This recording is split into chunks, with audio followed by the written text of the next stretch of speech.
BJP সাংসদের বাড়ির সামনে রাস্তা দুর্নীতি নিয়ে এবার বিক্ষোভ এবং বিক্ষোভ দেখাতে গিয়ে আক্রান্ত বিজেপি কর্মীদের ঘেরাও করে মারধর এবার তৃণমূলের।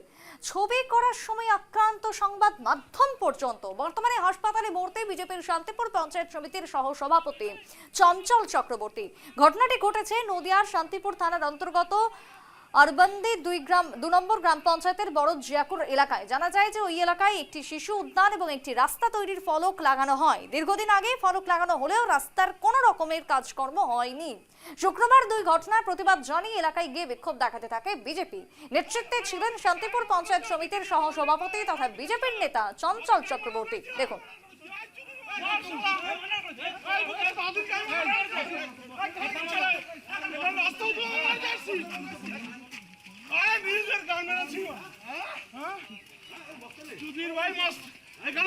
মানুষের কালো কাজের গাড়িতে যায়, কারোর সঙ্গে কথাও বলে না। মানুষ ভোট দিয়েছিল, এলাকার মানুষ, এসসি সম্প্রদায়ের লোক, এখানে 90% এসসি সম্প্রদায়ের লোক। প্রথম এমপ্লয়ি আমাদের এসসি সম্প্রদায়ের লোক, উনি 10 পয়সার এসসি মানুষকে দেখলে ঘৃণা করে।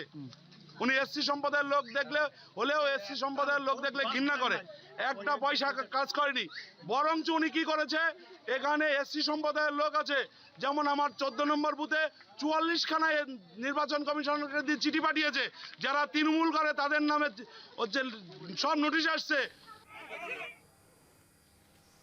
আপনারা শুনেন যে অভিযোগ উঠে আসছে, সেক্ষেত্রে একদিকে যখন বিজেপি প্রতিবাদে সামিল, ঠিক অন্যদিকে তৃণমূল তখন ঘটনাস্থলে চলে আসে এবং দুই পক্ষের মধ্যে কার্যত পক্ষে বাগবিতণ্ডা এবং পরবর্তীতে হাতাহাতির ছবি দেখা যায় এবং তার ফলে উত্তপ্ত হয়ে ওঠে পরিস্থিতি এবং সংবাদ মাধ্যম পর্যন্ত আক্রান্ত হয় ঘটনার জেরে। এমনটাই অভিযোগ উঠে আসছে এবার নদিয়া থেকে। আমি সরাসরি যাব, ইতিমধ্যে তন্ময় জুড়ে গেছে আমার সাথে নদিয়া থেকে। তন্ময়, একদিকে যখন আমরা দেখছি বিজেপি তৃণমূল এই যে তরজা চলছে, তারই সাথে এবার রাস্তা নির্মাণ বা রাস্তার দুর্নীতিকে সামনে রেখে বিজেপি কার্যত পক্ষে প্রতিবাদের সামিল।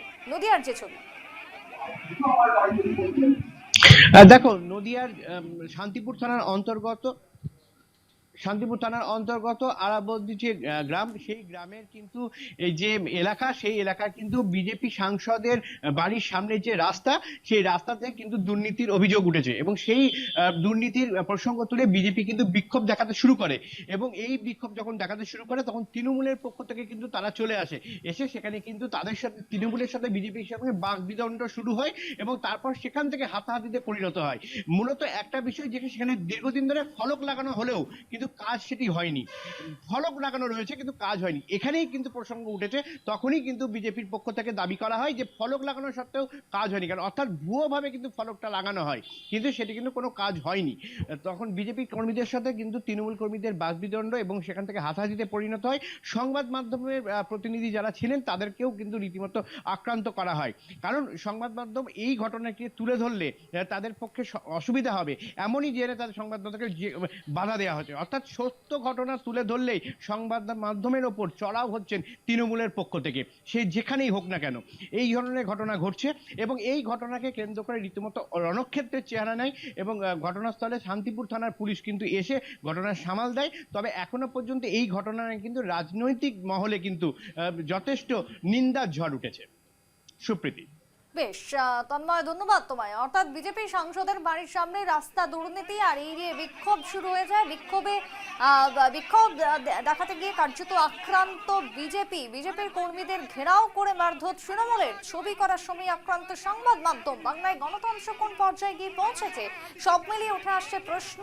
একের পর এক যখন রাজনৈতিক চাপানোতর চলছে বিভিন্ন প্রান্তে, তারই মধ্যে এবার রাস্তা নির্মাণকে কেন্দ্র করে ধুমধুমার নদিয়ার শান্তিপুর।